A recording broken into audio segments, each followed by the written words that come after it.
বিচার যদি না থাকতো, all the worldly life it's a joke. বিচার না থাকলে পৃথিবীটা এটা একটা জোক, এটা একটা খেলাধুলা। অবশ্যই বিচার থাকতে হবে, বিচারের কাঠগড়ায় তোমাকে দাঁড়াতে হবে। চিল্লা এখন ঠিক কিনা? সবাই দাঁড়াবে। The day of resurrection, the day of কিয়ামা, আল কারিআ মাল ওয়া মা আদরাকা মাল। বিশ্বনবী বলেন উলঙ্গ হয়ে দাঁড়াবে সব। ইহশারুন নাসু ইয়াউমাল কিয়ামাতি হুফাতান উরাতান মুশাতান গুরলা। সেদিন মানুষগুলো উলঙ্গ, গায়ে জামা নাই, পেটে দানা পানি নাই, পায়ের মধ্যে জুতা নাই, সব উলঙ্গ। ভাবতেছেন না খালি শুনতেছেন? ভাবতেছেন যে ওই দিন আপনিও দাঁড়াবেন, আমিও দাঁড়াবো, আমাদের সবাইকে দাঁড়াতে হবে। অবশ্যম্ভাবী, ওটা থেকে পার পাওয়ার কোনো সুযোগ আমাদের নাই। চিল্লা এখন ঠিক কিনা? আল্লাহ বললেন কাআন সাফসাফা লা তারা ফিহা আওয়াজান ওয়ালা আমতা। Level playing field. এক জায়গা থেকে কোটি কোটি মানুষ এক নজরে দেখা যাবে। সবগুলো উলঙ্গের মতো দৌড়াবে, পেটে দানা পানি নাই, খাওয়া দাওয়া নাই, ক্লান্ত শ্রান্ত পেরেশান। আকাশের সূর্যটা একেবারে মাথার কাছে চলে আসবে। আল্লাহর আরশের ছায়া ছাড়া সেদিন কেউ কোনো ছায়া পাবে না।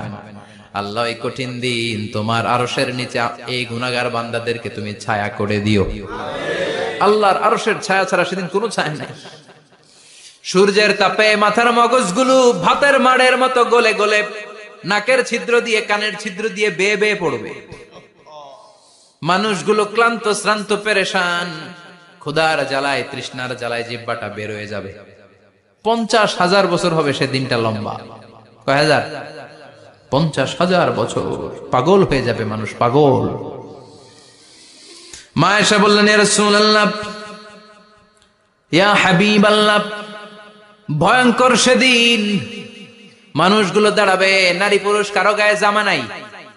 তাহলে কি মানুষের লজ্জা লাগবে না? Don't they feel any shy, any shame? No shame, কোনো লজ্জা থাকবে না? কাপড় না থাকলে লজ্জা লাগার কথা না? মায়ে সেটাই বললেন নবী, ওই কঠিন দিন কারো গায়ে জামা নাই, তাহলে কি লজ্জা শরমের কোনো ব্যাপার নাই? বিশ্বনবী বলেন আয়েশা রে, ওই দিনটা এত ভয়ঙ্কর, কার গায়ে জামা আছে কার গায়ে নাই টেরও পাওয়া যাবে না। ইয়াউমা ইয়াফিরুল মারউ মিন আখিহি ওয়া উম্মিহি ওয়া আবি। নিজের সাথে মিলান, সবাই নিজের নিজের মায়ের সাথে মিলান। সেদিন ভাইকে দেখে ভাই পালাবে। আপনার ভাইকে আপনি পরিচয় না দিয়ে পালিয়ে যাবেন। আপনার ছোট বোনটারে দেখে পরিচয় না দিয়ে আপনি দৌড়াবেন। আপনার কলিজার টুকরা সন্তানটারে নাকি আপনি চিনবেন না। আপনার প্রিয়তমা স্ত্রী আপনারে চিনবে না, আপনি তারে চিনবেন না। বাবা আপনারে পরিচয় দিবে না, মা পরিচয় দিবে না। যেই মা ছেলের জন্য নিজের জীবন বিলিয়ে দেয়, আছে না নাই? যেই বাবা ছেলের সন্তানের কল্যাণের জন্য নিজের জীবনটারেও বিলিয়ে দিতে কুণ্ঠাবোধ করে না, ওই বাবা ছেলেদের পরিচয় দিবে না। মা মেয়েরে চিনবে না, বন্ধু বন্ধুরে চিনবে না, পীর সাহেব মুরিদরে চিনবে না, মুরিদ পীর সাহেবরে চিনবে না, মুসল্লি ইমাম সাহেবকে চিনবে না, ইমাম মুসল্লিকে চিনবে না, নেতা কর্মীরে চিনবে না, কর্মী নেতারে চিনবে না, কেউ কাউরে চিনবে না। সাধারণ মানুষ আপনারে কি করবে? নবীরাও বলবে ইয়া নাফসি। সব নবীর মুখের জিকির ইয়া নাফসি, ইয়া নাফসি। বাঁচানোর কেউ নাই। 50,000 বছর মানুষগুলো ছুটতে ছুটতে সৈয়দনা আদম আলাইহিস সালামের কাছে যাবেন। নূহ আলাইহিস সালাম, ইব্রাহিম আলাইহিস সালাম, মূসা আলাইহিস সালাম, সবাই বলবে পারবো না, আমাদের পক্ষে করা কিছু সম্ভব না। আজকে আল্লাহ এত রাগান্বিত হয়েছে, এত রাগান্বিত আল্লাহ পৃথিবীতে কোনোদিন হন নাই। আবার এর চেয়ে বেশি রাগান্বিত সামনেও কোনোদিন হবেন না। আজকে আল্লাহর সামনেই যাওয়া যাবে না। পরে সৈয়দনা ঈসা আলাইহিস সালাম বলবেন সাজেশন আছে আমার কাছে, সাজেশন। আজকের এই কঠিন দিনে কোন নবী আল্লাহর সামনে দাঁড়াতে পারবে না, একমাত্র আখিরি জামানার পয়গম্বর বিশ্ব নবী মুহাম্মদুর রাসূলুল্লাহ ছাড়া সাল্লাল্লাহু।